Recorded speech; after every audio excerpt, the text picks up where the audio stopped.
បាទសួស្តីទៅកាន់ពុកម៉ែបងប្អូនបាទថ្ងៃនេះពូជិលបានមកដល់ទឹកដីនៅក្រុងសៀមរាបនៅក្នុងបរិវេណព្រះអង្គជេព្រះអង្គចោមនៅខេត្តសៀមរាបនេះគំនូរមួយផ្ទាំងដ៏ធំផុសចេញពីកម្លាំងសាមគ្គីរបស់កូនខ្មែរបងប្អូនមកគំនូរមួយផ្ទាំងនេះគឺឆ្លុះបញ្ចាំងពីការដឹងគុណទៅដល់បងជីវរៈកងទ័ពដែលបានការពារជាតិមាតុភូមិរបស់យើងហើយក៏មានទៅគ្រប់រសជាតិដែលថៃបានឈ្លានពានមកលើកម្ពុជាបងប្អូននេះគឺមានជនភេសជ្ជគឺមានបងកងទ័ពដែលដូចបងប្អូនឃើញប្រាប់ហើយនៅក្នុងវីដេអូបាទគឺមានសម្រែកការយំពីបងប្អូនដែលជនភេសជ្ជដែលត្រូវបានថៃឈ្លានពានបងប្អូននេះគំនូរមួយផ្ទាំងនេះបងប្អូនវែងធំហើយវិចិត្រករនឹងមកពីខាងណាខ្លះទេបងប្អូនច្រើនអ្នកឃើញថាគូដាក់ចដាគូឡើងលើចុះក្រមឡើងបងប្អូននេះ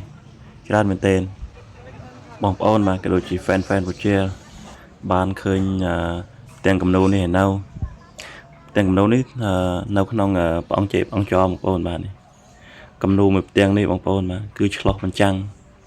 ពីការជិះចាប់ដែលថៃបានឈ្លានពានមកលើប្រទេសកម្ពុជា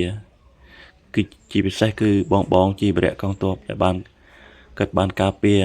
ជាតិមាតុភូមិបូជាឈាមសោះសាច់សោះដើម្បីការពារពួកយើងនៅជួរខាងក្រោយបងប្អូនគឺមានបងប្អូនជាជនភេសជ្ជទិដ្ឋភាពនៅនេះទាំងអស់បងប្អូនបាទហើយប្រទេសកម្ពុជាយើងមិនត្រូវការសង្គ្រាមទេត្រូវការតែសុខសន្តិភាពបាទជាចុងក្រោយពូជាសូមគោរពអរគុណទៅដល់បងជីវរៈកងទ័ពដែលបានការពារជាតិមាតុភូមិ